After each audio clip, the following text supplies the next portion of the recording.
प्रेत बाधा का सबसे ज्यादा शिकार कौन होता है, पुरुष या महिलाएं? वैसे तो इस तरह का कोई रेशो निकला नहीं है कि पुरुषों को ज्यादा प्रेत बाधा होती है या महिलाओं को ज्यादा प्रेत बाधा होती है। दोनों के प्रेत बाधा के लक्षण जो है वो अलग अलग होते हैं।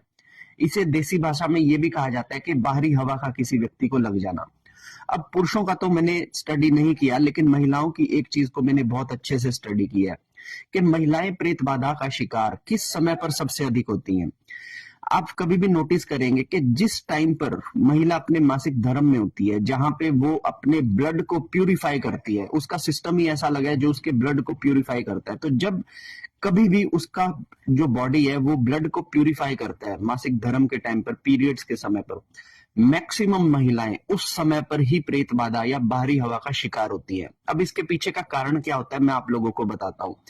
जिस समय पर किसी महिला के मासिक धर्म जब शुरू होते हैं तो एक तरह से उसका जो शरीर है वो अपने ब्लड को प्यूरिफाई करता है, और मासिक धर्म के तुरंत बाद जो उस महिला के अंदर एक शक्ति की एनर्जी उत्पन्न होती है, वो शक्ति इस पूरे ब्रह्मांड को चलाने के लायक होती है।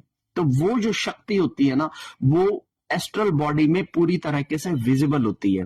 तो जब कभी महिला को पीरियड्स आते हैं तो बहुत सारी नेगेटिविटी उसके बॉडी में प्रवेश करने का प्रयास करती है, बहुत सारी बाहरी हवाओं का वो लेडीज शिकार होती है। और उस समय पर अगर लेडीज अपनी रक्षा कर ले इन चीजों से तो किसी भी महिला को कभी कोई नेगेटिविटी नहीं होगी। अब इससे बचने के लिए लेडीज को करना क्या है मैं आप लोगों को बता देता हूं।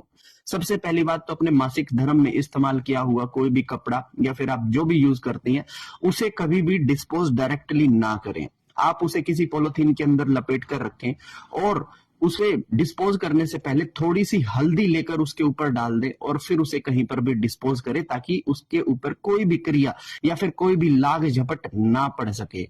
दूसरी चीज जो है, मासिक धर्म की क्रिया शुरू होती है उस समय पर कोशिश कीजिए कि कभी भी आप मंदिरों के अंदर ना जाइए, क्योंकि किसी भी मंदिर के अंदर आप देखेंगे कि नेगेटिविटीज भी वहां पर सराउंडिंग्स में होती है। तो अगर कोई महिला मासिक धर्म में मंदिर जाती है ना, तो क्योंकि प्रभु उसे छू नहीं पाएंगे इसलिए नेगेटिविटी उसको टच कर देती है, तो ऐसा करने से उसका ऑरा पूरी तरीके से खराब हो जाता है। तो कभी भी कोशिश कीजिए कि मासिक धर्म के समय में आप मंदिरों के आसपास में भी ना जाएं। और तीसरी चीज, आप जब भी मासिक धर्म के अंदर होती हैं तो आप अपने कपड़ों को प्रतिदिन बदलिए, क्योंकि एक साफ सफाई का रूल अगर आप फॉलो करेंगी तो नेगेटिविटी वैसे ही आपसे 100 कोस दूर भागेगी। तो इन चीजों को करने से आप अपने ऊपर लगने वाली बाहरी हवा के शिकार से बच सकती हैं। हर हर महादेव।